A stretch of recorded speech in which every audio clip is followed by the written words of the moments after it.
Hello everybody, good evening to all of you and welcome to E-सरल. This is Dr. Shivani Bhargava. आज का जो हमारा session है बेटा, इसके अंदर लास्ट क्लासेस के अंदर हम लोगों ने बायोटेक्नोलॉजी के अंदर biotechnology principle and process chapter हम डिस्कस कर चुके हैं. इसकी एप्लीकेशंस के बारे में बायोटेक्नोलॉजी एंड इट्स एप्लीकेशन जो चैप्टर है ये हम अपनी आज की क्लास में डिस्कस करेंगे. तो चलिए बिना किसी देरी के फटाफट से सेशन की शुरुआत करते हैं. एनसीईआरटी का this is the chapter number 12 that is biotechnology and it's applications. ये मैं आपके साथ डिस्कस कर रही हूँ. ठीक है, आ जाओ. Biotechnological applications in agriculture. ठीक है, तो ये हम पढ़ेंगे. सबसे पहले बायोटेक्नोलॉजी का एप्लीकेशन एग्रीकल्चर के अंदर क्या है इसके बारे में चर्चा होगी.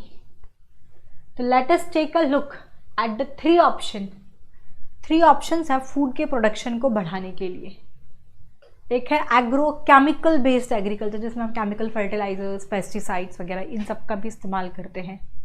ऑर्गेनिक फार्मिंग का कॉन्सेप्ट ज़बरदस्त आजकल चलन में है. Organic agriculture without any use of chemical. और genetically engineered crop based agriculture. ये तीन चीज़ें हैं इसमें.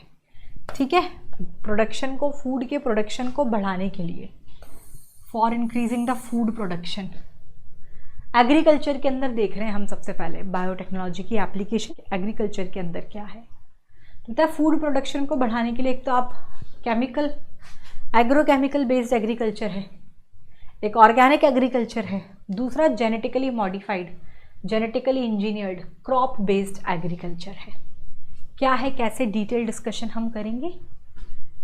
सबसे पहले उन्होंने बता रखा है ग्रीन रेवोल्यूशन की succeed in tripling the food supply. मतलब ग्रीन रेवोल्यूशन, हरित क्रांति जब आई, आपको पता होगा, ये आपने लोअर क्लासेस में भी पढ़ा होगा. ग्रीन रेवोल्यूशन के बाद पहले जो फूड प्रोडक्शन था ऑलमोस्ट ट्रिपल हो गया. The green revolution succeed in tripling the food supply. But फिर भी अभी भी ग्रीन रेवोल्यूशन ने भले ट्रिपल कर दिया, but it was not enough.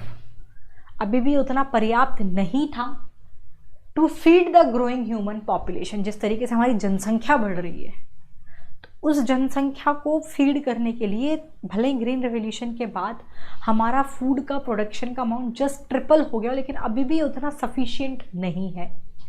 तो इसीलिए increased yield have partly been due to the use of improved crop varieties, but mainly better management practices और agrochemicals, fertilizers की मदद से, pesticides की मदद से.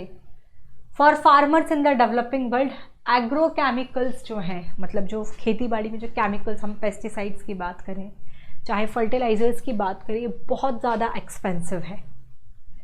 And further increase in yield with existing varieties are not possible. जैसे conventional breeding process वगैरह से ये इतना पॉसिबल नहीं है कि हम प्रोडक्टिविटी को बहुत ज़्यादा बढ़ा सकें. तो इसीलिए हमें कोई ऑल्टरनेट पाथ चाहिए था. That are understanding of genetics उन्होंने हमारे फार्मर्स को दिखाया to obtain the maximum yield from their field, कि हम उनके फील्ड से वो मैक्सिमम यील्ड कैसे निकाल सकते हैं. इज देयर अ वे, क्या ऐसा कोई तरीका है कि हम फर्टिलाइजर्स का इस्तेमाल मिनिमाइज कर दें एंड केमिकल्स का, so that their harmful effects on the environment are reduce. आपने पढ़ा होगा, हम भले ये जो केमिकल फर्टिलाइजर्स का इस्तेमाल करते हैं, जो पेस्टिसाइड्स, इंसेक्टिसाइड्स का इस्तेमाल करते हैं, प्रोडक्टिविटी को बढ़ाने के लिए किया ग्रीन रेवोल्यूशन के टाइम पर और अभी भी करते आ रहे हैं, लेकिन इनके इफ़ेक्ट्स जो हमारे खुद मतलब एनवायरनमेंट के लिए भी हार्मफुल है और ये हमारे लिए भी हार्मफुल है. जो हम इन्हें कंज्यूम करते हैं ना, केमिकल बेस्ड प्रोडक्ट्स, ये हमारे लिए भी तो हार्मफुल है. तो क्या ऐसा पॉसिबल है कि प्रोडक्टिविटी भी बढ़ जाए, इनका इस्तेमाल भी कम हो जाए. तो use of genetically modified crop is a possible solution for that. इसकी समस्या का समाधान है कि आप जेनेटिकली मॉडिफाइड क्रॉप्स का इस्तेमाल करें. कैसे, क्या देखो, plant, bacteria, fungi and animal whose gene have been altered, उनके जो जीन है ना, हम इनको ऑल्टर कर देते हैं, इसमें कोई बदलाव ला देते हैं बाय मैन्युपुलेशन. इनको आप कहते हैं जेनेटिकली मॉडिफाइड ऑर्गेनिज्म. मतलब कोई भी प्लांट है, बैक्टीरिया है, फंगी है, एनिमल है, जिसके जीन को आपने ऑल्टर कर दिया है, मैनिपुलेट कर दिया है, तो उनको आप कहते हैं जेनेटिकली मॉडिफाइड ऑर्गेनिजम्स। और जेनेटिकली मॉडिफाइड प्लांट्स ये हमारे लिए कई तरीके से मददगार हैं। जेनेटिक मॉडिफिकेशन क्या करते हैं, देखो, made crop more tolerable to abiotic stress, मतलब जो भी एनवायरमेंटल कंडीशन है, जैसे बहुत ज़्यादा ठंड पड़ जाना या ड्रॉट, अकाल का पड़ना, सॉल्ट ज़्यादा होना, हीट ज़्यादा पड़ना, तो ये जो एनवायरमेंटल कंडीशन है ना, जो एबायोटिक फैक्टर्स हैं, ये भी तो वनस्पति को इफेक्ट करते हैं। तो इसके लिए हम कुछ ऐसा जेनेटिक ऑल्टरेशन उनके जीन में करें प्लांट्स के कि हम उन्हें उनके लिए ज़्यादा टॉलरेंट बना दें। तो पहला चीज़ है made crop more tolerant to abiotic stress. दूसरा, reduced reliance on chemical pesticide, यानी कि पेस्ट रेजिस्टेंट क्रॉप, मतलब हम पेस्टिसाइड्स नहीं डालना पड़ेगा ना, अगर हम कुछ इस तरीके से ऑल्टरेशन कर दें उनके जीन में कि वो पेस्ट रेजिस्टेंट हो जाए वो crop. Help to reduce the post harvest losses, और मिनरल यूसेज की एफिशिएंसी जो है प्लांट्स को बढ़ जाए और उनकी न्यूट्रिशनल वैल्यू को अगर हम इन्हेंस कर सके। जैसे कि गोल्डन राइस है, विटामिन ए अच्छा खासा अमाउंट में होता है, और यहाँ से कई बार क्वेश्चन आया golden rice, that is vitamin A enriched rice है, ये इंपॉर्टेंट है, क्वेश्चन आ रखा है, देखो इसमें दे रखा है। In addition to this uses, इन यूजेस के अलावा जो जेनेटिकली मॉडिफिकेशन है has been use to create tailor made plant, जिससे कि आप अल्टरनेटिव सोर्सेस दे सके इंडस्ट्री को in the form of starch, fuel और फार्मास्यूटिकल्स के अंदर। कुछ एप्लीकेशंस जो है बायोटेक्नोलॉजी की, एग्रीकल्चर के अंदर आप डिटेल में पढ़ेंगे, are the production of pest resistant plant, pest resistant plant का प्रोडक्शन, जिससे कि हम पेस्टिसाइड्स के यूज़ को डिक्रीज कर दें। बीटी टॉक्सिन अगेन इम्पॉर्टेंट है, क्वेश्चन आ रखा है। बीटी टॉक्सिन जेनेटिकली मॉडिफाइड है ये। बीटी टॉक्सिन जो है it is produced by a bacterium, ये बेसिलस थ्यूरिजेनेसिस, ठीक है, बीटी बैक्टीरियम से, बेसिलस बीटी टॉक्सिन जो है ये इस बैक्टीरियम से प्रोड्यूस करते हैं। जो बीटी टॉक्सिन जीन है has been cloned from the bacteria, bacteria से क्लोन किया एंड इसको प्लांट में एक्सप्रेस कराया, जिससे कि to provide resistance to insect, आप इंसेक्ट से रेजिस्टिविटी होती है इसकी, तो आपको इंसेक्टिसाइड्स का इफेक्ट यूज नहीं करना पड़ेगा। In affect created a biopesticides, BT corn, rice, tomato, potato, soybean, ये सब आपके आए ऐसे। इसमें अभी तक जो मैंने सार पढ़ा है, तो खैर न्यूज़पेपर रीडिंग वाली चीज़ थी। ये जेनेटिकली मॉडिफाइड, अभी यहाँ तक दो चीज़ों से जो क्वेश्चन आए मैं बता देती हूँ क्या है, मतलब पढ़ना तो सब है, मैं यहाँ तक का सार बता रही। जेनेटिकली मॉडिफाइड ऑर्गेनिजम्स के ऊपर से क्वेश्चन आ जाता है बेटा, ठीक है, जीएमओ पर क्वेश्चन आता है। इसमें गोल्डन राइस जो है ये फ्रीक्वेंटली आस्किंग क्वेश्चंस में से है, इस पर्टिकुलर चैप्टर से गोल्डन राइस से क्वेश्चन आ रखा है, साल मुझे याद नहीं है तो वो मैं आपको नहीं श्योर कर रही, बट हाँ क्वेश्चन यहाँ से आ रखा है। तो golden rice vitamin A enriched rice है, ये आप हाईलाइट कर लेना। एक बीटी टॉक्सिन से क्वेश्चन आ रखा है, ये बेसिलस थ्यूरिजेनेसिस, वहाँ से ये इसे आइसोलेट किया गया है, ठीक है, ये दे रखा है। अभी बीटी कॉटन का पूरा पढ़ाऊंगी डिटेल, ये पूरा डिटेल आएगा ये बीटी टॉक्सिन के ऊपर, मैं आपको पढ़ाती हूँ, फिर अपन इसके आगे देखेंगे, ठीक है। बीटी कॉटन के बारे में देखो बेटा क्या दे रखा है, बीटी कॉटन के बारे में दे रखा है, सम स्ट्रेन्स ऑफ बेसिलस थ्यूरिजेनेसिस, ये एक प्रोटीन का प्रोडक्शन करता है जो कि कुछ इंसेक्ट जैसे कि लैप्टिडोप्टेरन, टोबैको बर्डवॉर्म, आर्मी वॉर्म, इन सब ये जो बीटल्स हैं, फ्लाइज, मॉस्किटोज, मतलब ये कुछ ऐसे सम स्ट्रेन्स जो हैं बेसिलस थ्यूरिजेनेसिस के, ये ऐसे प्रोटीन का प्रोडक्शन करते हैं जो कुछ इंसेक्ट्स को मार गिराते हैं, ठीक है। जैसे bacillus thuringiensis, it form protein crystal, ये ग्रोथ फेज के दौरान, during a particular phase of their growth, मतलब उनका जब एक पर्टिकुलर कोई ग्रोथ फेज चल रहा होता है उस दौरान एक प्रोटीन क्रिस्टल का फॉर्मेशन करता है। ये जो क्रिस्टल्स हैं इनके पास टॉक्सिक इंसेक्टिसाइडल प्रोटीन प्रेजेंट होता है, तो आपको बाहर से इंसेक्टिसाइड्स का इस्तेमाल करने की आवश्यकता नहीं है ना। लेकिन ये टॉक्सिन जो है, why does this toxin not kill the bacillus, क्योंकि बीटी टॉक्सिन प्रोटीन जो है ये इनएक्टिव बीटी टॉक्सिन प्रोटीन जो है एग्जिस्ट एज इनएक्टिव प्रोटॉक्सिन, लेकिन जैसे ही कोई इंसेक्ट इसे इंजेस्ट करता है, इनएक्टिव टॉक्सिन जो है ये एक्टिव फॉर्म में कन्वर्ट हो जाता है due to the alkaline pH of the gut. उसकी वजह से ये इनएक्टिव एक्टिव में हो गया, विच जो सॉल्युबलाइज कर देता है इसके क्रिस्टल को। अब ये जो एक्टिव टॉक्सिन है ये surface midgut of epithelial cell से बाइंड होके पोर्स क्रिएट करते हैं, स्वेलिंग होगा, लाइसिस होगा, और उस वजह से उस इंसेक्ट की डेथ हो जाती है। पूरा प्रोसेस बता रखा है इसमें। अभी तक तो हमने सिर्फ ये पढ़ा था भाई ये बीटी टॉक्सिन वगैरह के बारे में कि बेसिलस थ्यूरोजेनेसिस नामक एक बैक्टीरियम से उसने बताया कि जब इसका जो एक पर्टिकुलर ग्रोथ फेज चल रहा होता है ना, उस दौरान ये मैं सामने से हट के आपको समझा देती हूँ बीटी कॉटन, ठीक है, स्क्रीन पर देख लो।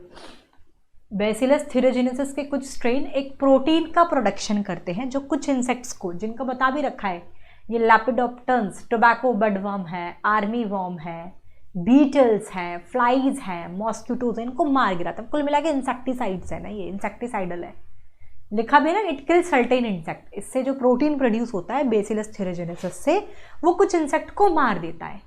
लेकिन अब बात ये हुई कि भाई कैसे, तो वो बता रहा है कि जो बेसिलस थ्यूरोजेनेसिस है उसका जब एक पर्टिकुलर ग्रोथ फेज चल रहा होता है, उस दौरान वो एक प्रोटीन क्रिस्टल्स का फॉर्मेशन करता है।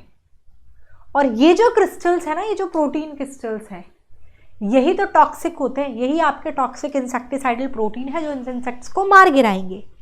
अब वो ये कह रहा है कि भाई ठीक है, तो ये जो टॉक्सिक इंसेक्टिसाइडल प्रोटीन है, जो क्रिस्टल है, ये बेसिलस को क्यों नहीं मारता? तो उसने बताया क्यों नहीं मारता, उसका रीज़न दे रखा है कि बीटी टॉक्सिन प्रोटीन जो है ये इनएक्टिव प्रोटॉक्सिन के फॉर्म में होता है, लेकिन जैसे ही कोई इंसेक्ट इसे डाइजेस्ट करेगा, ठीक है, इनएक्टिव टॉक्सिन को, ये उसके एक्टिव फॉर्म में कन्वर्ट हो जाएगा। क्यों?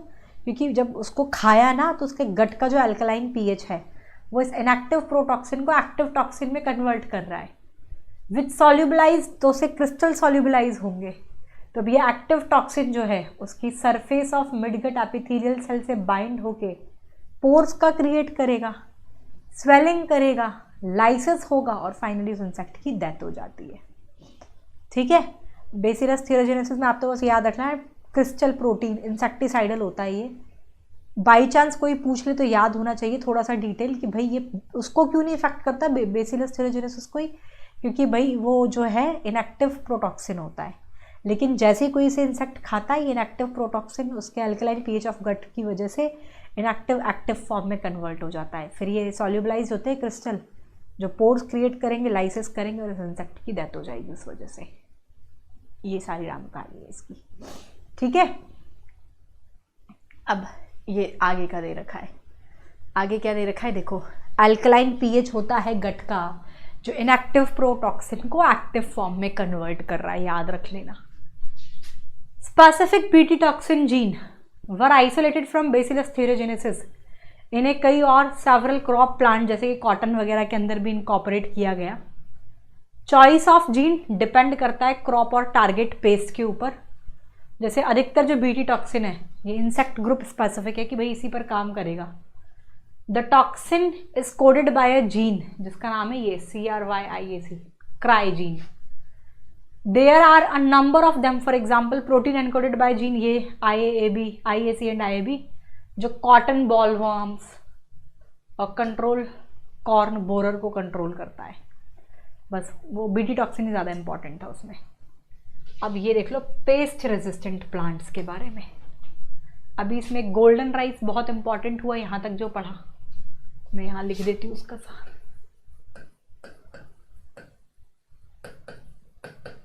क्वेश्चन आ जाता है इसकी क्या खासियत है, ये विटामिन ए अच्छा खासा अमाउंट में,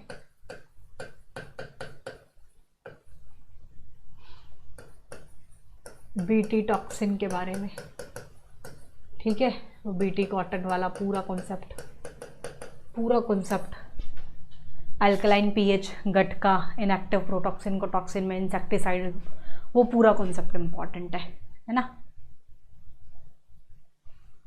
अभी हम पढ़ेंगे पेस्ट रेजिस्टेंट प्लांट्स के बारे में। क्लियर हुआ? नेक्स्ट है बेटा पेस्ट रेजिस्टेंट प्लांट्स के बारे में। Several nematode parasite, a wide variety of, बहुत सारे plants, animals and including human beings हैं। निमेटॉड ये दे रखा है मेलाडोना इनकॉग्निटा, ये टोबैको प्लांट की रूट को इन्फेक्ट करता है और उस वजह से क्या होगा, उसके प्रोडक्शन में बहुत गिरावट आ जाएगी। ठीक है, निमेटॉड जिसका नाम है ये क्या करता है, रूट ऑफ टोबैको प्लांट को इन्फेक्ट करता है, तो इसकी वजह से क्या होता है, ग्रेट रिडक्शन होता है उसके यील्ड में। अब अ नोवेल स्ट्रैटेजी वाज अडॉप्टेड, जिससे कि हम इस इन्फेस्टेशन को प्रिवेंट कर सकें। ये बेस्ड है on the process of RNA interference के बेस पर। आरएनए इंटरफेरेंस सारे के सारे यूकैरियोटिक ऑर्गेनिजम्स के अंदर ये होता है। ठीक है, RNA interference take place in all the eukaryotic organism as a method of cellular defence. Cellular defence के मेथड में तो सभी यूकैरियोटिक ऑर्गेनिज्म में ये होता है as a method of cellular defence. This method involve, इसमें क्या होता है बेटा, साइलेंसिंग होता है स्पेसिफिक एमआरएनए का due to a complementary double stranded RNA molecule that bind and prevent the translation of mRNA, जो कि इसका एमआरएनए का साइलेंसिंग कराता है। The source of this complementary RNA, ये कुड बी फ्रॉम, ये इसका कॉम्प्लीमेंट्री आरएनए का सोर्स कहाँ से हो सकता है, कहाँ से मिल सकता है, एन इन्फेक्शन बाय वायरस जिसके पास आरएनए जीनोम हो, या फिर कोई भी मोबाइल जेनेटिक एलिमेंट्स या रेप्लिकेट कुछ भी है, मतलब हो सकता है। अब वो कह रहा है एग्रोबैक्टीरियम वेक्टर्स की मदद से निमेटोड स्पेसिफिक जीन को आप होस्ट प्लांट में इंट्रोड्यूस करते हैं। ध्यान से सुनना, एग्रोबैक्टीरियम वेक्टर्स, प्लांट्स में हमने बात की थी ना, एग्रोबैक्टीरियम ट्यूबिफिकेशंस, उसका इस्तेमाल करते हैं एनिमल्स में रिट्रोवायरस का।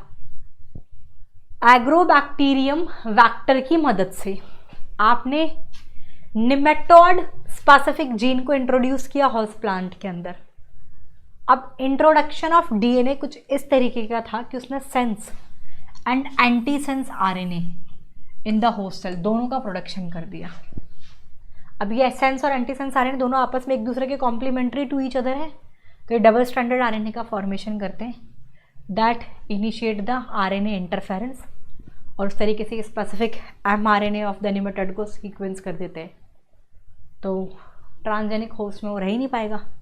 This consequence was that the parasite जो है अब ये सर्वाइव नहीं कर पाएगा, आरएनए इंटरफेरेंस हो गया ना, parasite could not survive in a transgenic host expression specific interfering RNA.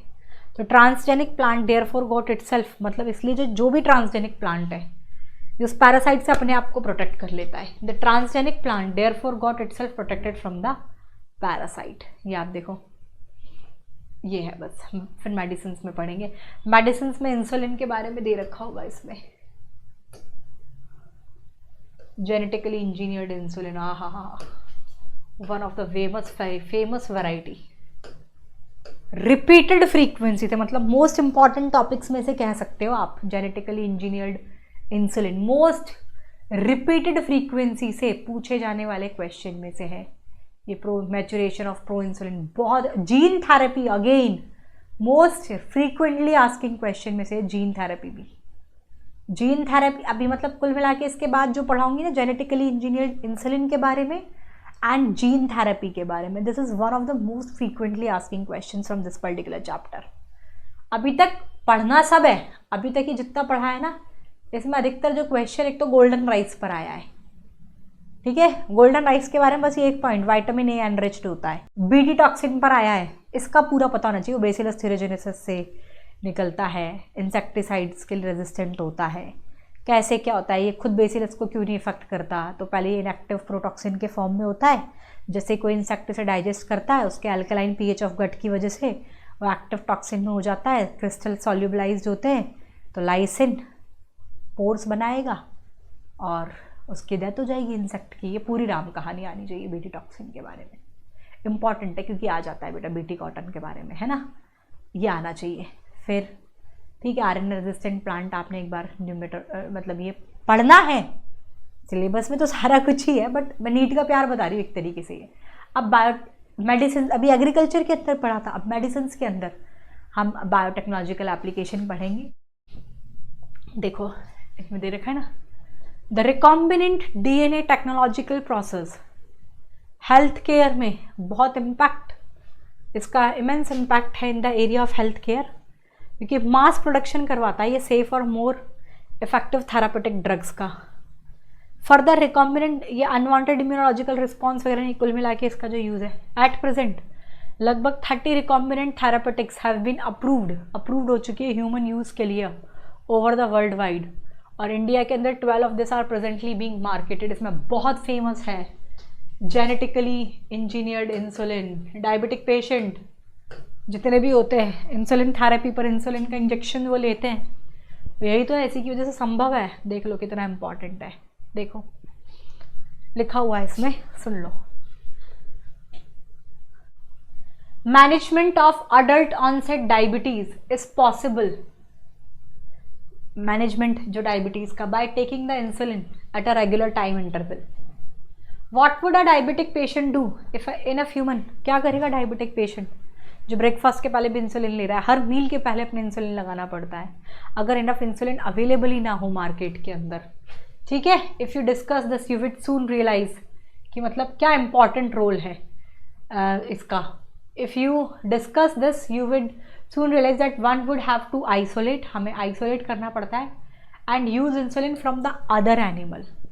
अब ये जो अदर एनिमल से जो इंसुलिन को हमने यूज़ किया है ये उतनी ही इफेक्टिव है जो कि हमारे ह्यूमन बॉडी में खुद में सीक्रेट होती है। दिक्कत यही तो है प्रॉपर इंसुलिन नहीं सीक्रेट हो रहा, तो हम बाहर से ले रहे हैं, ठीक है। तो ये कैसे है ये पूरा मैं डिस्कस करती हूँ,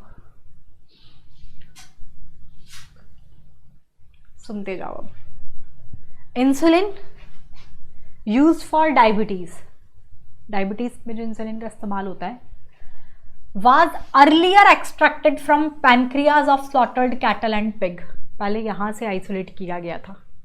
डायबिटीज़ में जो इंसुलिन का इस्तेमाल होता है इसे पहले एक्सट्रैक्ट किया गया pancreas of slaughtered cattle and pig से, ये मतलब एक एनिमल सोर्स से आप उस इंसुलिन को आइसोलेट कर रहे हैं।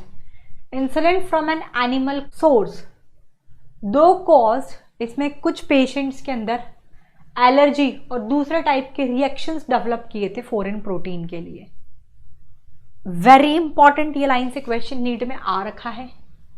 इंसुलिन के पास दो शॉर्ट पॉलीपेप्टाइड चेन होती है, that is chain A and chain B, जो आपस में एक दूसरे से डाइसल्फाइड ब्रिज से लिंक्ड होती हैं, ठीक है। क्या बताया उसने, very important point. Insulin question NEET में ऑलरेडी पूछा जा चुका है। इंसुलिन की बात करूं, दो शॉर्ट पॉलीपेप्टाइड चेन का बना होता है, that is the chain A and chain B, और ये भी क्वेश्चन आ रखा है chain A and chain B, और ये आपस में डाइसल्फाइड ब्रिज से that are linked together by disulphide bridge. Insulin के पास दो शॉर्ट पॉलीपेप्टाइड चेन है, chain A and chain B, जो कि आपस में, लिख लो, बहुत इंपॉर्टेंट है बेटा इंसुलिन के बारे में।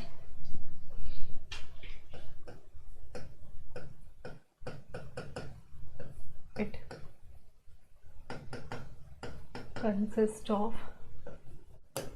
consists of two short polypeptide chain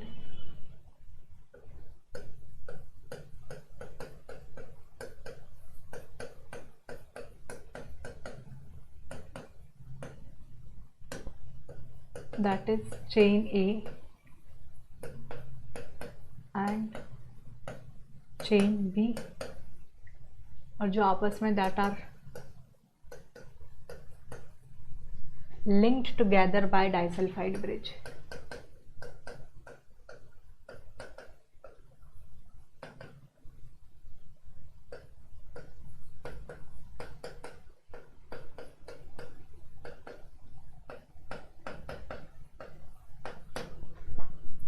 ठीक है, that are linked together by disulfide bridge।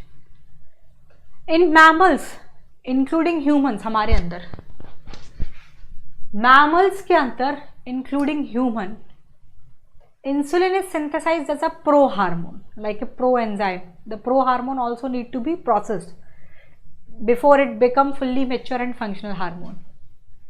इसके अंदर एक एक्स्ट्रा स्ट्रेच प्रेजेंट होता है कॉल्ड द सी पेप्टाइड, ठीक है।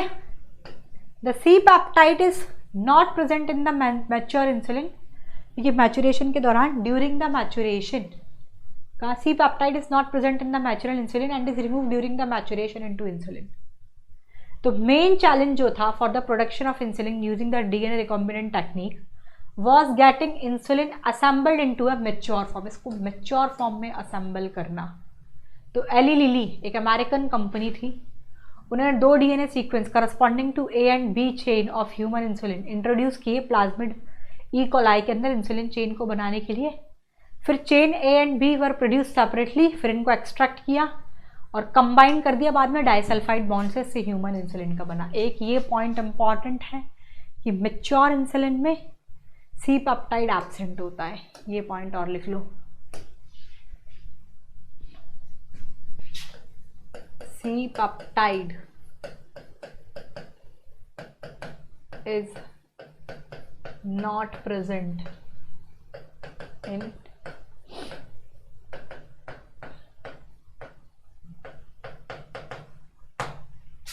ये। ठीक है, क्या है मैं बता रही हूँ, देख लीजिए अब आप एक बार। ह्यूमन इंसुलिन के बारे में एक क्वेश्चन ऑलरेडी आ रखा है। It consist of 2 polypeptide chain, that is the chain A and chain B. Question आ रखा है ये आपस में जो दोनों चेन है एक दूसरे से लिंक होती है डाइसल्फाइड ब्रिज के थ्रू। ये भी क्वेश्चन आ रखा है। मैच्योर इंसुलिन की बात करें तो इसमें सी पेप्टाइड नहीं प्रेजेंट होता। ठीक है, अब मैंने एनसीईआरटी से जो पढ़ा है उसका सार बता रही हूँ। पहले तो वही देखा, इंसुलिन के पास 2 शॉर्ट पॉलीपेप्टाइड चेन है, you can see in front of you, chain A and chain B, जो आपस में एक दूसरे से डाइसल्फाइड ब्रिज से कनेक्टेड है। मैमल्स के अंदर including the human beings insulin जो है ये प्रो हार्मोन के फॉर्म में सिंथेसाइज होता है, लाइक प्रो एंजाइम। तो प्रो हार्मोन को भी प्रोसेस करने की जरूरत होती है because before it become fully matured and functional hormone. तो इसमें एक एक्स्ट्रा सी पेप्टाइड होता है जो कि मैच्योर इंसुलिन में नहीं होता है। ठीक है, मैच्योरेशन के दौरान ये रिमूव कर दिया जाता है। तो जो मेन चैलेंज था for the production of insulin using the rDNA technique वो था इसको मैच्योर फॉर्म में असेंबल करना, तभी तो हमारे लिए काम का होगा। तो देखो इसके लिए बता रखा है कि 1983 में एक अमेरिकन कंपनी थी, उन्होंने क्या किया, चेन ए और बी के लिए 2 DNA sequence corresponding to A and B chain of human insulin, इसको इंट्रोड्यूस किया ई कोलाई के प्लाज्मिड में। तो इससे 2 चेन बन गई, chain A and B were produce separately, chain A और बी प्रोड्यूस हो गई सेपरेटली। अब इनको क्या कर देंगे, इनको डाइसल्फाइड ब्रॉन्ज से ब्रिज इसको एक्सट्रैक्ट किया and combined by creating the disulphide bond. तो ह्यूमन इंसुलिन बन गया ना, सी पेप्टाइड है ही नहीं, अब काम हो गया। ऐसे काम किया इन्होंने। This is very important. तो मेनली जो पॉइंट आपका बनता है यहाँ पर, ये आप याद रख लेना कि एक तो सी पेप्टाइड नहीं होता है मैच्योर इंसुलिन के अंदर। इंसुलिन में 2 शॉर्ट पॉलीपेप्टाइड चेन है, चेन ए चेन बी, आपस में डाइसल्फाइड ब्रिज से कनेक्टेड है। उन्होंने क्या किया, कंपनी ने, इसने एली जो अमेरिकन कंपनी थी, इन्होंने चेन ए और बी को अलग अलग सेपरेटली प्रोड्यूस किया। ठीक है, कैसे किया, ह्यूमन इंसुलिन इसको प्लाज्मिड ई कोलाई में प्रोड्यूस करवा के चेन ए और बी का ये अलग से चेन ए और बी बन गया, फिर इनको एक्सट्रैक्ट करके डाइसल्फाइड ब्रिज से जोड़ दिया, तो सी पेप्टाइड का चक्कर ही नहीं। ऐसे इन्होंने काम किया था, दैट्स इट। ये बहुत इंपॉर्टेंट कॉन्सेप्ट है। ये क्वेश्चन यहाँ पे जो मैंने इंसुलिन के बारे में लिखा है ना, आप नीट का प्यार लगाना, इसका आपको समझ में आ जाएगा। Very important repeated asking questions में से बेटा। इसके बाद दे रखा है आपका ये gene therapy.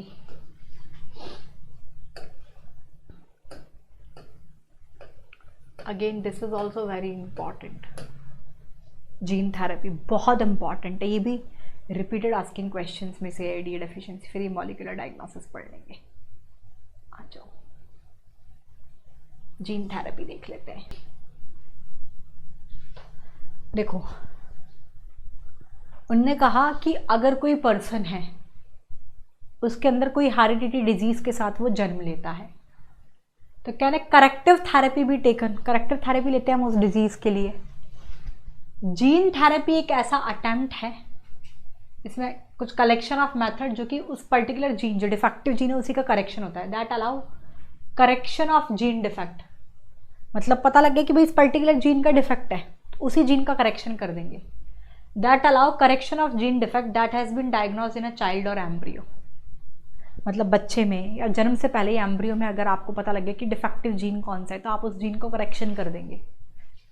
Hair gene are insulted, तो उस जीन को आप उस पर्सन सेल या टिश्यू में इंसल्ट करते हैं to treat a disease. Correction of gene defect. अब किसी भी जीन डिफेक्ट के करेक्शन के लिए एक नॉर्मल जीन को, it involve delivery of a normal gene उस इंडिविजुअल या एम्ब्रियो के अंदर to take over the function of, जैसे कि वो उस नॉन फंक्शनल जीन का काम खुद कर सके। मतलब आप नॉर्मल जीन को इंसर्ट करोगे ह्यूमन में या एम्ब्रियो सेल में, जिससे कि जो डिफेक्टिव जीन था उसका काम वो कर देगा उसकी जगह पर। ये होता है, ये इम्पॉर्टेंट है, क्वेश्चन आ रखा है।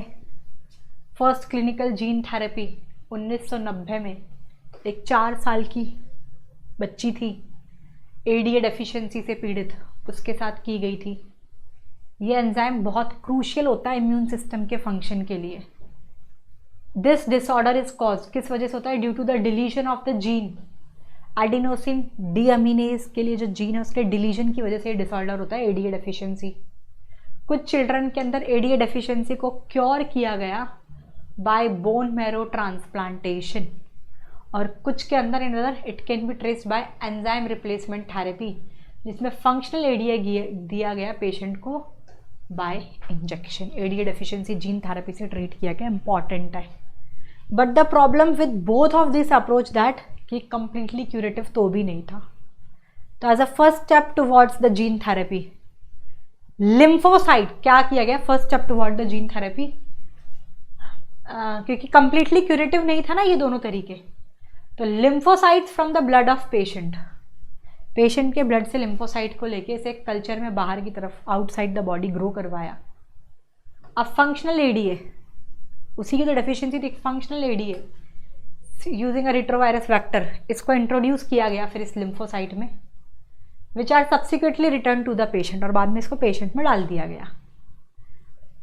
हाउएवर ये सेल लेकिन इमोरल है, द पेशेंट रिक्वायर, क्योंकि एक बार वो गई एक पर्टिकुलर टाइम बाद खत्म हो जाएगी, इसलिए इसको पीरियोडिक इन्फ्यूजन चाहिए होता है पेशेंट को, समय समय पर ही वापस हमें इन्फ्यूज़ करना पड़ता है such genetically engineered lymphocyte. However if the gene isolate from marrow cell, अगर हम लेकिन जीन को आइसोलेट कर ले मैरो सेल से जो एडीए को प्रोड्यूस करता है, और इसको ही अगर अपन सेल में डाल दें एम्ब्रियो स्टेज में, तो ये उसका परमानेंट क्योर है, फिर आपको रिपीटेड ट्रांसफ्यूजन पे नहीं जाना पड़ेगा। तो ये एक तरीका था। एडीए डेफिशिएंसी वाला क्वेश्चन कई बार आया है, रिपीटेड फ्रीक्वेंसी से आता है, नीट का प्यार में आप चेक कर लेना, रिपीटेड फ्रीक्वेंसी से पूछे जाने वाले क्वेश्चन में से जीन थेरेपी के लिए। ये क्लियर हुआ बच्चों? तो ये हो गया, बहुत इम्पॉर्टेंट है। अब ये मॉलिक्यूलर डायग्नोसिस, ये छोटू सा सेक्शन और बचा है, एथिकल इश्यूज़, ये भी हम आज की क्लास में ही ख़त्म करेंगे। ठीक है, आज की क्लास में करेंगे। जीन थेरेपी हो गया। नेक्स्ट जो है we will have a conversation regarding the molecular diagnosis, इसके बारे में हम चर्चा करेंगे। ठीक है, तो जैसे कि इसमें लिखा है, you know that for effective treatment of a disease, किसी भी पर्टिकुलर डिजीज के इफेक्टिव ट्रीटमेंट के लिए अर्ली डायग्नोसिस जरूरी है कि हम पहले उस चीज को डायग्नोस कर लें। Early diagnosis and understanding its pathophysiology is very important. Diagnosis जल्दी हो जाए तो उससे हम उसकी पैथोफिजियोलॉजी को जल्दी पकड़ सकें, तो ये बहुत जरूरी है किसी भी इफेक्टिव ट्रीटमेंट के लिए। तो जो कन्वेंशनल मेथड ऑफ डायग्नोसिस है, हम जो सीरम एनालिसिस करते हैं, यूरिन एनालिसिस करते हैं, उससे अर्ली डायग्नोसिस पॉसिबल नहीं है। ये आपका PCR, enzyme linked immunosorbent, ELISA test जो होता है ना, ये देखो, using the conventional method of diagnosis. Conventional method of diagnosis क्या है? जैसे यूरिन टेस्ट करते हैं, सीरम एनालिसिस करते हैं, early detection is not possible. इसके द्वारा पॉसिबल नहीं है कि हम किसी भी डिजीज का अर्ली डायग्नोसिस कर सकें। तो इसके लिए अर्ली डायग्नोसिस के लिए इसमें दे रखा है recombinant DNA technology, PCR, polymerase chain reaction and ELISA, enzyme linked immunosorbent assay. ये कुछ टेक्निक है that serve the purpose of early diagnosis. ये अर्ली डायग्नोसिस का पर्पस जो है ये सॉर्ट आउट करती है। ठीक है, क्या है?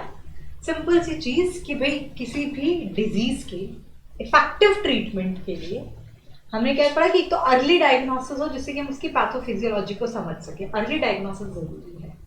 हमारा जो कन्वेंशनल मेथड है डायग्नोसिस के, चाहे वो मैं यूरिन एनालिसिस की बात करूं, चाहे मैं वो सीरम एनालिसिस की बात करूं, ये पॉसिबल नहीं है अर्ली डायग्नोसिस कन्वेंशनल टेक्निक से, जिसमें हम RNA recombinant DNA technology, PCR, ELISA, ये कुछ टेक्निक्स हैं जो अर्ली डायग्नोसिस का पर्पस सॉर्ट करती है।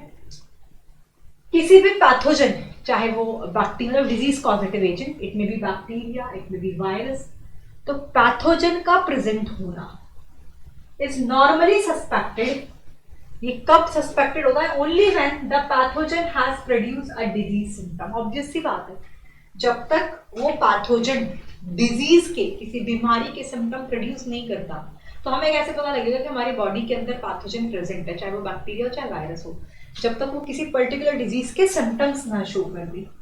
बाय दिस टाइम अब जब वो पैथोजन डिजीज के सिम्टम शो करेगा, उस टाइम उस कॉन्सेंट्रेशन जो है पैथोजन का वो ऑलरेडी बहुत हाई होता है ब्लड के अंदर, ठीक है। हाउएवर जब बैक्टीरिया वायरस बहुत कम कॉन्सेंट्रेशन में होता है, ये वो समय है जब किसी बीमारी के सिम्टम्स आपको दिखाई नहीं दे रहे हैं। अगर हम इसको डिटेक्ट कर लें, can be detected by amplification of their nucleic acid, तो ये पीसीआर टेक्निक से, उसके एम्प्लीफिकेशन से हम इसे डिटेक्ट कर सकते हैं जब वो बैक्टीरिया लो कॉन्सेंट्रेशन में है, ठीक है। अब वो कह रहा है कैन यू एक्सप्लेन कि पीसीआर कैसे बहुत लो अमाउंट ऑफ डीएनए को डिटेक्ट कर लेता है। पीसीआर अभी रूटीनली, इसीलिए एचआईवी पेशेंट्स के अंदर इसको रूटीनली यूज किया जाता है, एचआईवी सस्पेक्टेड एड्स पेशेंट के अंदर। It is being used to detect mutation in genes in suspected cancer patient too, ठीक है। कैंसर, सस्पेक्टेड कैंसर पेशेंट में भी इसका इस्तेमाल किया जाता है। It is a powerful technique to identify, ऐसे बहुत सारे जेनेटिक डिसऑर्डर्स को आइडेंटिफाई करने के लिए ये पीसीआर जो है एक पावरफुल टेक्निक है। सिंपल सी चीज बताई कि भाई किसी भी डिजीज के इफेक्टिव ट्रीटमेंट के लिए, यहां तक का जो पूरा पैराग्राफ है एनसीईआरटी का, यहां से यहां तक, वो ये चीज दिखा रहा है भाई,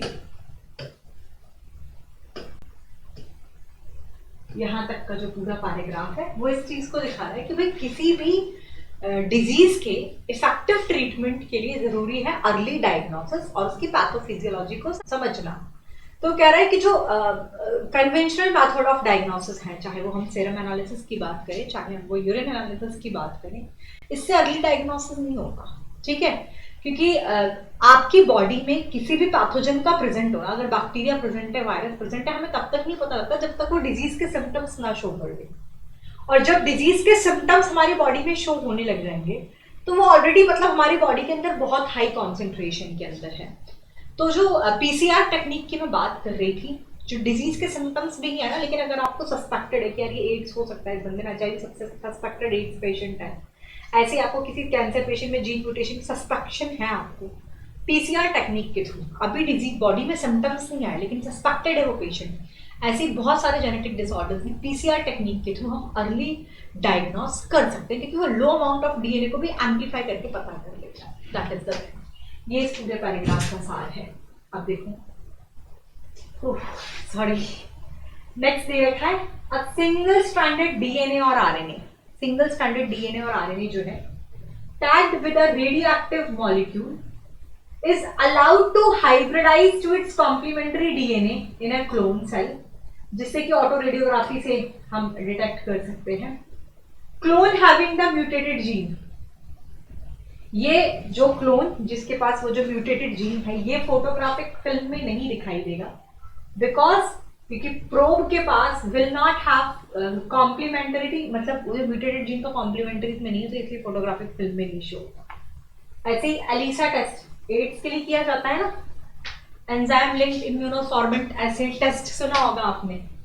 इस बेस्ड ऑन द, ये किसके ऊपर बेस्ड है? ऐसे एलिसा टेस्ट जो है, it is based on the principle of antigen antibody interaction, ठीक है।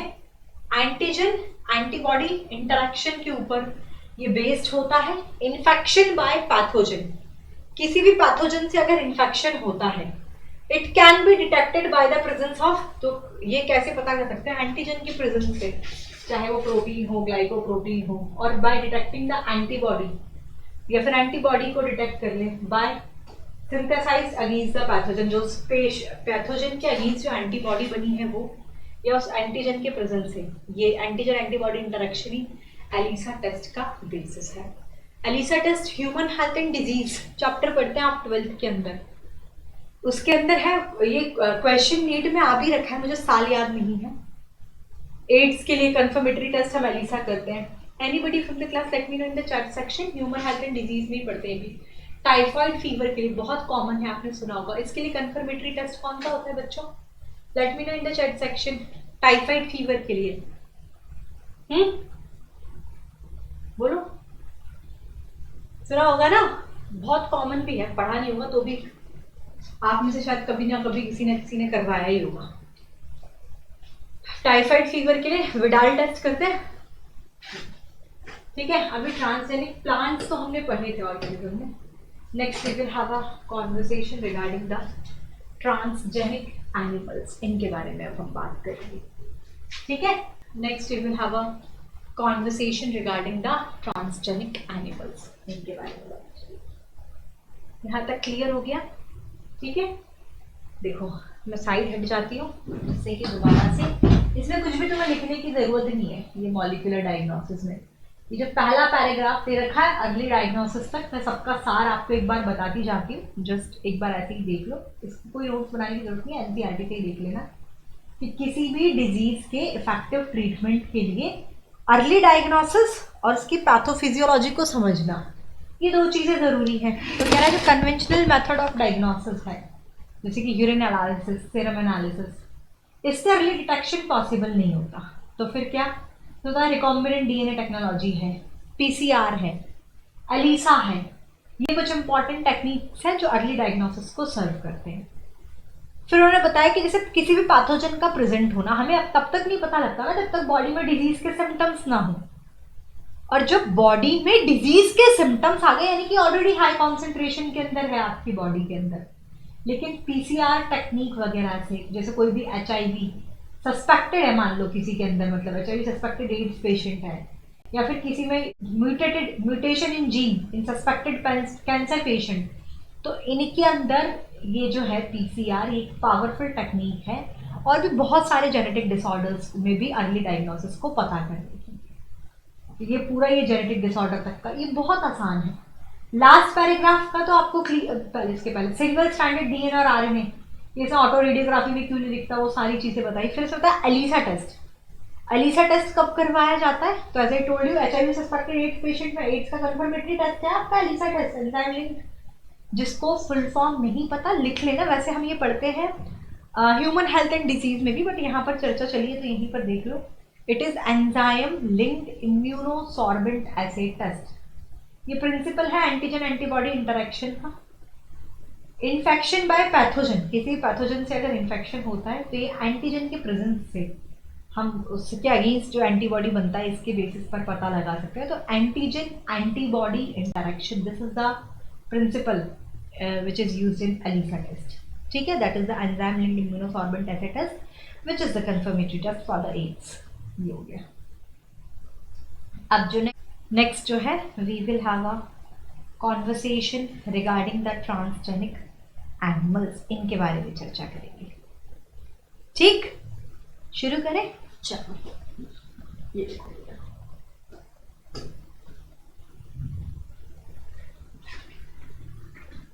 ट्रांसजेनिक एनिमल्स के बारे में बात करें तो कह रहा है एनिमल्स दैट हैव या फिर had their DNA manipulated to possess and express an extra, यानी कि फॉरेन जीनोम से आप ट्रांसजेनिक एनिमल्स कहते हैं। मतलब जिनके पास ऐसे एनिमल्स जिनका डीएनए को मैनिपुलेट किया गया हो to possess and express an extra, यानी कि फॉरेन जीन को एक्सप्रेस करने के लिए आप ट्रांसजेनिक एनिमल करेंगे। जैसे कि ट्रांसजेनिक रेट्स हैं, रैबिट है, पिग है, शीप है, काऊ है, फिश है, ऐसे ही बहुत सारे ट्रांसजेनिक एनिमल्स हैं। रैबिट, शिप, काऊ, फिश, पिग, इनको प्रोड्यूस किया गया है। Although over 95% of all existing, otherwise 95% जो ट्रांसजेनिक एनिमल वो चूहे हैं, आर माइस, ठीक है। इन एनिमल्स को क्यों प्रोड्यूस किया गया, इन मॉडिफिकेशन से क्या फायदा है, ये सारी चीजें हम यहाँ पर डिस्कस करेंगे, ठीक। ये सारी चीजें हम यहाँ पर पढ़ने वाले ट्रांसजेनिक एनिमल्स के बारे में। मतलब 95% तो जो transgenic of all the existing transgenic animal are the mice. इनके क्या बेनिफिट्स हैं ये हम डिस्कस करेंगे। सबसे पहले बात करेंगे नॉर्मल फिजियोलॉजी एंड डेवलपमेंट के बारे में। जस्ट एक न्यूज़पेपर रीडिंग दे दी है तुम्हें, ठीक है। Transgenic animal can be specifically designed, transgenic animal को स्पेसिफिकली डिजाइन किया जाता है किसके लिए? To allow the study of कि जीन का रेगुलेशन कैसे होता है, how the affect the normal function of the body, ये कैसे बॉडी की नॉर्मल फंक्शन को और उसके डेवलपमेंट को इफेक्ट करते हैं, ठीक है। मतलब ट्रांसजेनिक एनिमल्स जो है इनको स्पेसिफिकली इसलिए डिजाइन किया जाता है जिससे कि हम क्या क्या इसके अंदर स्टडी कर सके, to allow the study of how gene are regulated, कि जीन का रेगुलेशन कैसे होता है, ये कैसे नॉर्मल फंक्शन ऑफ बॉडी और उसके डेवलपमेंट को इफेक्ट करते हैं। For example study of complex factor जैसे कि इन्वॉल्व इन ग्रोथ, जैसे कि such as insulin like growth factor. तो कॉम्प्लेक्स फैक्टर जो कि ग्रोथ के अंदर इन्वॉल्व है जैसे कि इंसुलिन लाइक ग्रोथ फैक्टर। तो देखो, bye introducing gene from other species, हम दूसरे स्पीशीज के जीन को इंट्रोड्यूस करके जो कि उस फैक्टर के फॉर्मेशन को ऑल्टर करेगा, हम उसके बायोलॉजिकल इफेक्ट और उनके रिजल्ट को स्टडी कर सकते हैं। Information is obtained about the biological role of the factor in the body, या ठीक है। तो सबसे पहले ट्रांसजेनिक एनिमल्स में जो फर्स्ट पैराग्राफ है ये इस पॉइंट तक मैं आपको अगर डिस्कस करूं तो कह रहा है कि मतलब डीएनए के अंदर कोई मैनिपुलेशन जिससे कि वो एक्स्ट्रा फॉरेन जीन को एक्सप्रेस कर सके, इसके पास हो, इसको ऐसे को अपन कहते हैं ट्रांसजेनिक एनिमल्स। तो ट्रांसजेनिक रेट्स हैं, रैबिट है, पिग है, शीप है, काऊ है, फिश है, मतलब ये बहुत सारे ट्रांसजेनिक एनिमल्स के नाम बता रखे हैं बेटा कि जो अभी तक प्रोड्यूस किए गए हैं। लेकिन इसमें बता रहे हैं कि अभी तक मतलब जो ट्रांसजेनिक एनिमल एग्जिस्ट करते हैं उसमें 95% तो आपके माइट्स ही है, चूहे ही है। अब वो कह रहा है लेकिन ऐसे एनिमल्स को, ऐसे ट्रांसजेनिक एनिमल्स को प्रोड्यूस करने का कारण क्या है, इन मॉडिफिकेशन से हमें क्या बेनिफिट होता है, तो इसी के बारे में कुछ कॉमन रीजन बता रहा है। तो सबसे पहला जो उसने बताया दैट इज, आप ये पर्टिकुलर फर्स्ट पॉइंट में ही देख सकते हैं, that is the normal physiology and development. तो कह रहा है ट्रांसजेनिक एनिमल्स को स्पेसिफिकली डिजाइन किया जाता है जिससे कि हम क्या स्टडी कर सके, मैंने हाईलाइट किया how genes are regulated, gene कैसे रेगुलेट होते हैं, वो कैसे नॉर्मल फंक्शन ऑफ बॉडी को इफेक्ट, नॉर्मल फंक्शन एंड उसके डेवलपमेंट को इफेक्ट कर रहे हैं, ठीक है। Study of complex factor, example जैसे है complex factor like growth involve in the such as insulin like growth factor, ये सब दे रखा है। और कह रहा है by introducing gene from their other species, किसी दूसरी स्पीशीज के जीन को इंट्रोड्यूस करें जिससे कि वो उस फैक्टर के फॉर्मेशन को अल्टर कर सके और हम उसके बायोलॉजिकल इफेक्ट्स क्या हैं, उसके रिजल्ट्स क्या हैं, हमको स्टडी कर सके, ठीक है। ये दूसरा पॉइंट दे रखा है ट्रांसजेनिक एनिमल के बेनिफिट्स, इसलिए स्टडी ऑफ डिजीज, डिजीज की स्टडी के अंदर क्या रोल है ये हम पढ़ेंगे। ऐसे तो हैबिट हेडिंग से ही, हैबिट कह रही हूँ सॉरी बच्चों, हेडिंग से ही आपको क्लियर हो गया होगा स्टडी ऑफ डिजीज, मतलब किसी भी बीमारी की स्टडी के अंदर इसका क्या रोल है।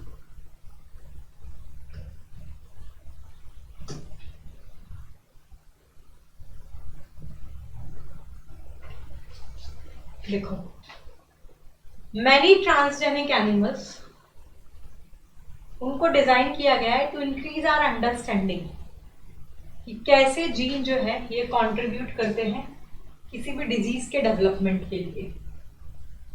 दे are specifically made to serve as model for human disease, जिससे कि so that investigation of new treatment for disease is made possible. जैसे ट्रांसजेनिक मॉडल एग्जिस्ट फॉर बहुत सारे ह्यूमन डिजीज के लिए, जैसे कि कैंसर के लिए, सिस्टिक फाइब्रोसिस, ये कुछ डिजीज के नाम है, रूमेटॉइड अर्थराइटिस एंड अल्जाइमर।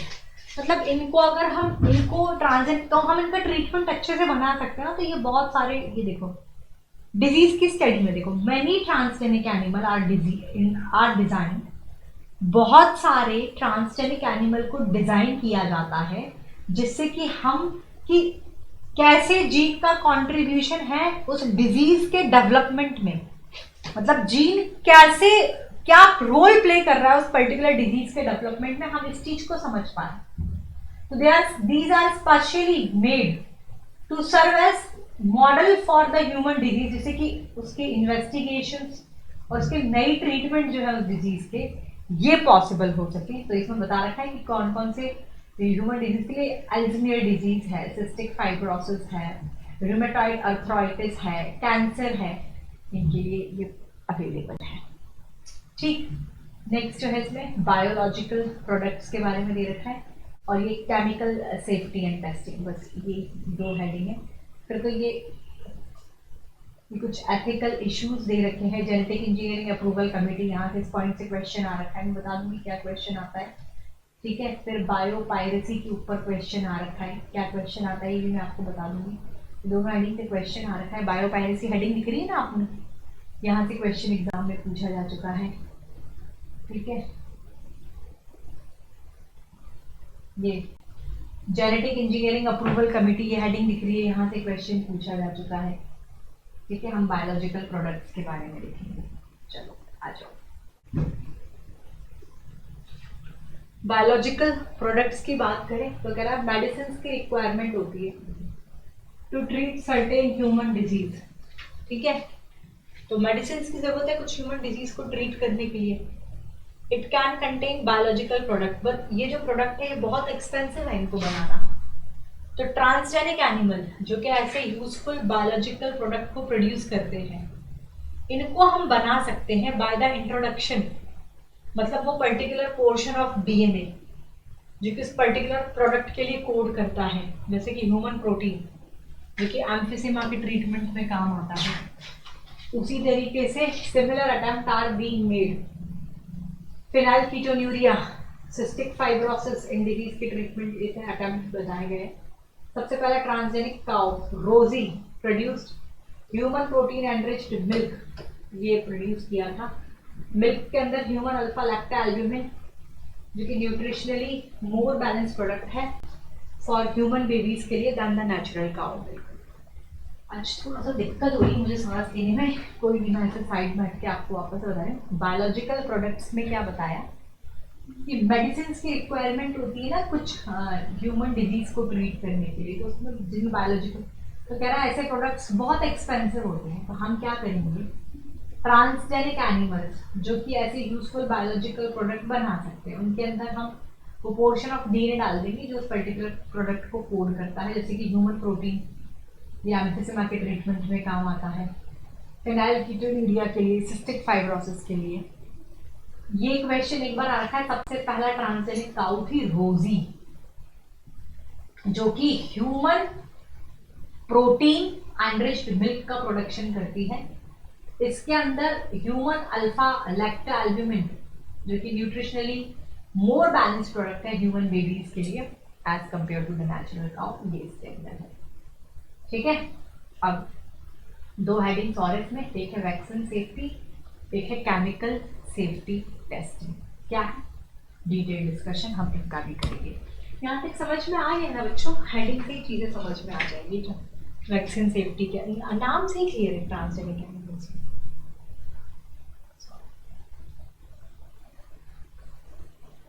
कि नॉर्मल फिजियोलॉजी एंड डेवलपमेंट में क्या रोल है, डिजीज की स्टडी हम इससे कर सकते हैं, बायोलॉजिकल प्रोडक्ट्स बन रहे हैं।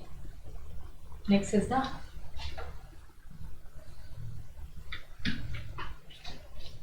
वैक्सीन डेवलप करते, तो कोविड वैक्सीन को बनने में भी कितना टाइम लगा, ऐसा थोड़ी वैक्सीन बनाई और हमने डायरेक्टली ह्यूमंस के अंदर इंट्रोड्यूस कर दी, उसकी सेफ्टी टेस्टिंग की जाती है ना, वैसे ट्रांसजेनिक एनिमल्स पर ही तो करते हैं। तो यही बता रहा है, देखो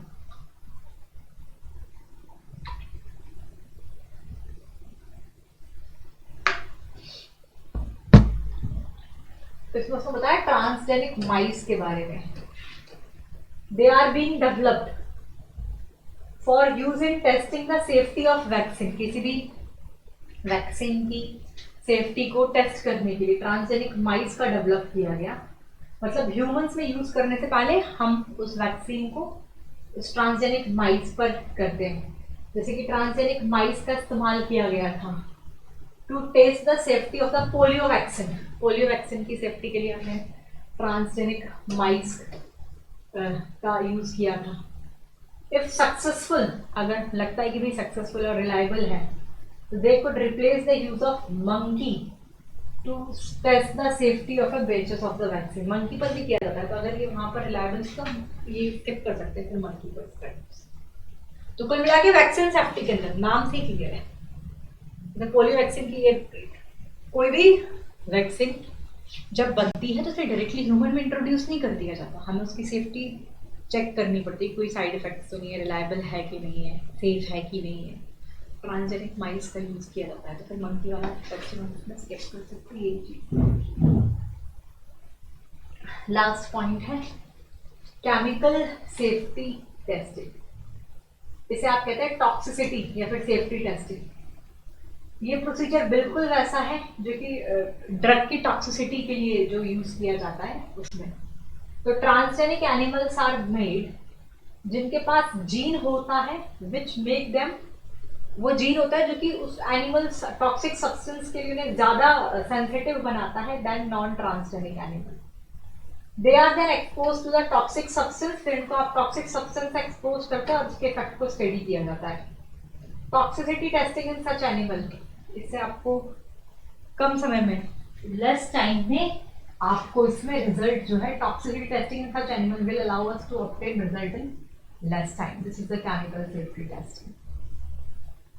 okay, is it clear to everybody? तो ये सारे सिर्फ हेडिंग ही पढ़ लोगे ना, बाद में आपको उससे ही समझ में आ जाएगा ट्रांसजेनिक एनिमल में कि भाई तो नॉर्मल फिजियोलॉजी एंड डेवलपमेंट के लिए इसका रोल है, डिजीज की स्टडी के अंदर, बायोलॉजिकल प्रोडक्ट में, वैक्सीन सेफ्टी में। वो सबसे पहले ट्रांसजेनिक काउ रोजी के बारे में पढ़ लेना, ह्यूमन प्रोटीन एनरिच्ड मिल्क का प्रोडक्शन करती है, जो कि जो ह्यूमन बेबीज होते हैं ना, उनके लिए नेचुरल काउ मिल्क से बेटर प्रोडक्ट है, लेकिन न्यूट्रिशनली मोर बैलेंस प्रोडक्ट होता है ये ह्यूमन बेबीज के लिए। वैक्सीन सेफ्टी में रोल है chemical testing, chemical safety testing इसका रोल है। That's it. ठीक है बच्चों, next we will have a conversation regarding the ethical issues. इसके बारे में हम बात करेंगे।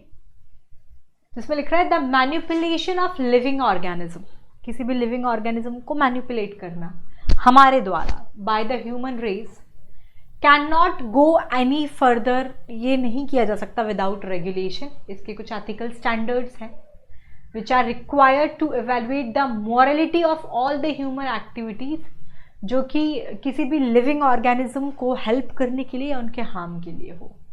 Going beyond the morality of such issues, जो बायोलॉजिकल सिग्निफिकेंस है ऐसी थिंग्स की, this is also important. Genetic modification of organisms can have predictable result when such, मतलब इनके प्रिडिक्टेबल रिजल्ट होते हैं कि जब ये इकोसिस्टम में इंट्रोड्यूस होंगे तो क्या होगा।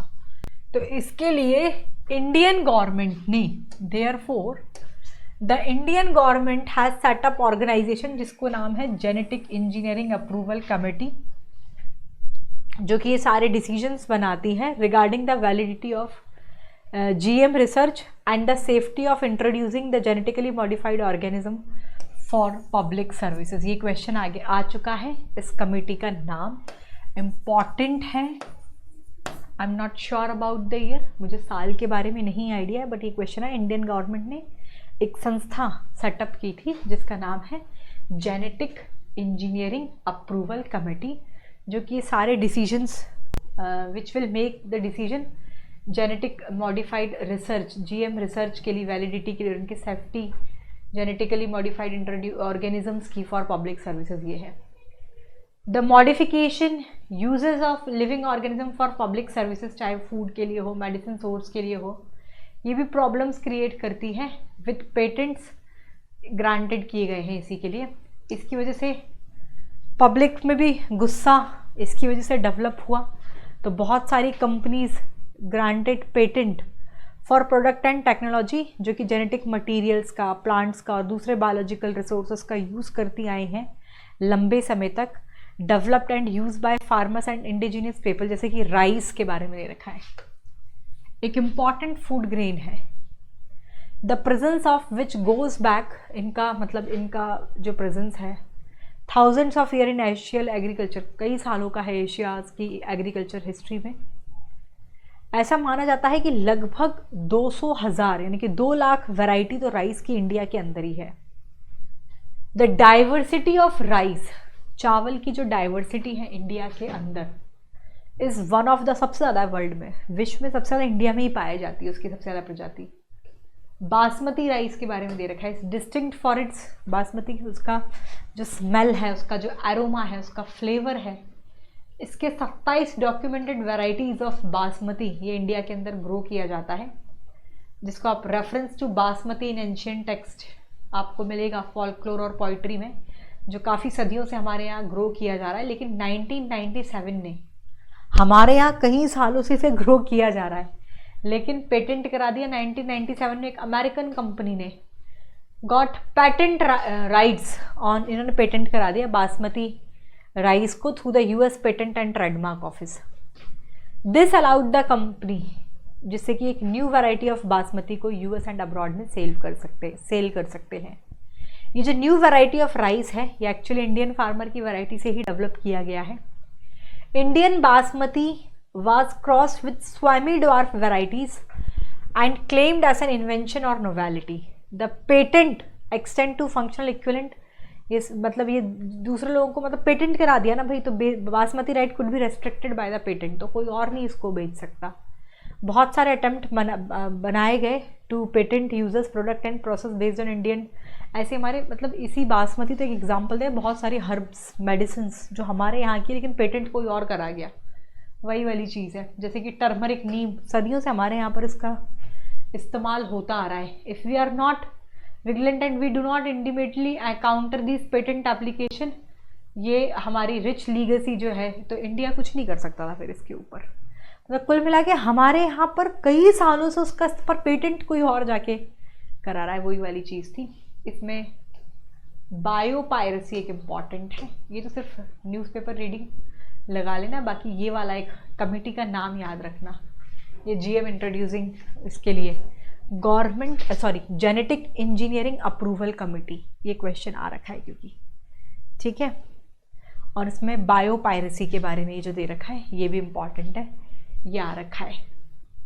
बायोपायरेसी के बारे में दे रखा है कि जो टर्म जो है it is use to refer the use of bio resources, ये इसके लिए कि जो मल्टीनेशनल कंपनीज और जो दूसरे ऑर्गेनाइजेशन हैं बिना किसी ऑथोराइजेशन के फ्रॉम द कंट्रीज, और जो पीपल जिसके कंसर्न है उनके बिना कंसेंट्री पेमेंट के ये इस बायो रिसोर्सेज का इस्तेमाल करना, नहीं, ये एक तरीके से चोरी कहलाता है, that is the biopiracy.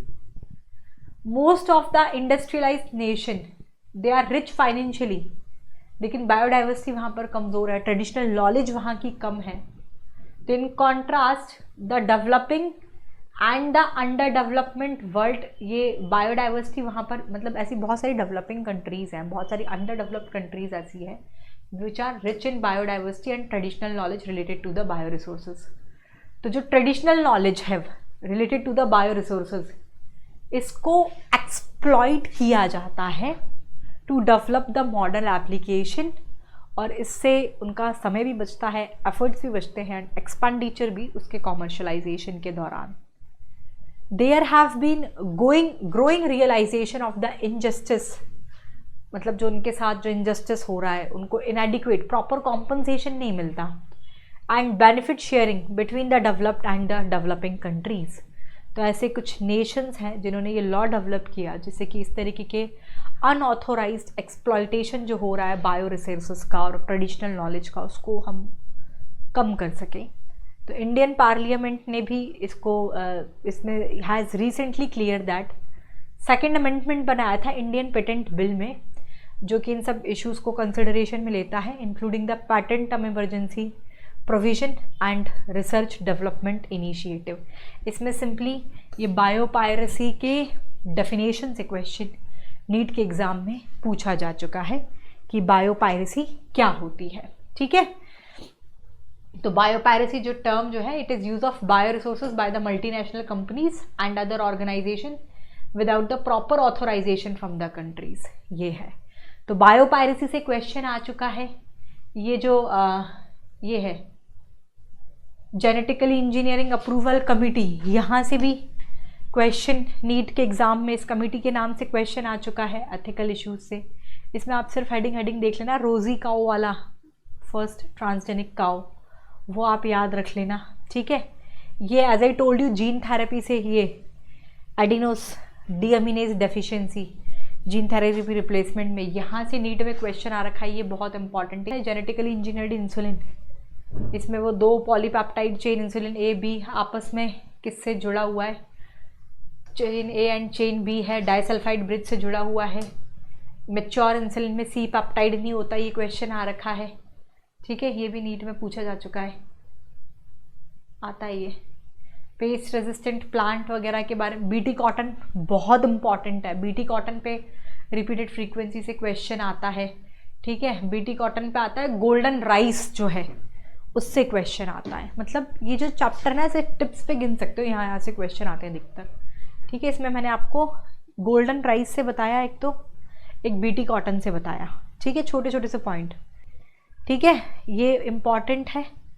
Genetic insulin से बहुत रिपीटेड फ्रीक्वेंसी से क्वेश्चन नीट के एग्जाम में आता है, इंसुलिन इंपॉर्टेंट है बेटा। तो इंसुलिन के बारे में ये, इसके बीच में मैच्योर इंसुलिन में पेप्टाइड सी पेप्टाइड नहीं होता, ये डाइसल्फाइड ब्रिज से जुड़ा होता है, ये क्वेश्चन बहुत बार आता है। जीन थेरेपी में वो एडीए डेफिशिएंसी वाला क्वेश्चन, ये बहुत बार ही पूछा जा चुका है नीट में, 2 से 3 बार आ चुका है। बहुत छोटू सा है लेकिन इंपॉर्टेंट है, जीन थेरेपी वाला, यहाँ से क्वेश्चन आ रखा है, ठीक है। एलिसा वगैरह ये आता है, लेकिन ह्यूमन हेल्थ एंड डिजीज़ में भी पढ़ते हैं, वहाँ से आता है इसको, मतलब, ठीक है, ठीक है। फिर ये इसमें ये जेनेटिक इंजीनियरिंग अप्रूवल कमेटी, ये वाला क्वेश्चन आ रखा है। और बायोपायरेसी क्या होता है, ये वाला क्वेश्चन आ रखा है। मतलब पूरे चैप्टर का सार ना अपन ऐसा टिप्स पे कर सकते कि यार बायोपायरेसी से क्वेश्चन आया है, पढ़ना सब है, न्यूज़पेपर रीडिंग ही तो लगानी, छोटू सही तो है, बट मैं आपको बता रही हूँ अधिकतर जो आता है ना पूरा पेपर का सारा, आप चाहो तो ऊपर अलग से लिख लो। बायोपायरेसी क्या होता है, सिंपल डेफिनेशन से क्वेश्चन आता है। ये जेनेटिक इंजीनियरिंग अप्रूवल कमेटी, ये GEAC genetic engineering approval committee, ये इस ऑर्गेनाइजेशन के नाम से क्वेश्चन आ रखा है, ठीक है। ये इतना कुछ नहीं पूछता, ज़्यादा से ज़्यादा रोजी काऊ वाला वो एक है, ठीक है। फिर इधर से जीन थेरेपी एडीए डेफिशिएंसी पे मैं किस तरीके से उसका रोल, वहाँ से क्वेश्चन आ रखा है, ठीक है। इंसुलिन रिपीटेड फ्रीक्वेंसी से पूछे जाने वाले क्वेश्चन में से इंसुलिन और जीन थेरेपी में एडीए डेफिशिएंसी वाला, दोनों की दोनों। तो इंसुलिन में वो कौन कौन सी चेन होती हैं, डाइसल्फाइड ब्रिज, और मैच्योर इंसुलिन में सी पेप्टाइड एब्सेंट। इंसुलिन से क्वेश्चन आ रखा है, कई बार आया है, ठीक है। इधर बीटी कॉटन बेहद इंपॉर्टेंट है, बीटी कॉटन का वो पूरा डिटेल जो कल पढ़ाया था, ये बहुत इंपॉर्टेंट है जेनेटिक मॉडिफाइड ऑर्गेनिजम्स के अंदर। और इधर से golden rice, vitamin A enriched rice होता है गोल्डन राइस, ये एक रिपीटेड फ्रीक्वेंसी। ये गिनती के 5 से 6 क्वेश्चन है ऑन टिप्स, जिसको रिवीजन करने में तो मैं 5 से 10 मिनट से ज़्यादा नहीं लगना बस। और 90% क्वेश्चन घूम घूम के यहीं से आते हैं। आप नीट का प्यार लगाइएगा, आपको समझ में आ जाएगा कि हाँ मैम, अधिकतर क्वेश्चन घूम घूम के इसमें इस चैप्टर में यहीं से आ रहे हैं। So that's it, Bacha Party. It is all about this. It is all about my today's session. Thank you so much guys for watching this video. Please hit the like button if you really like this video and share the link as much as you can. Channel पे नए हैं, इसे अभी तक subscribe नहीं किया है तो सब्सक्राइब करके बेल आइकन हिट करना ना भूलें, ठीक है। तो that's it. See you in the next class. Bye bye.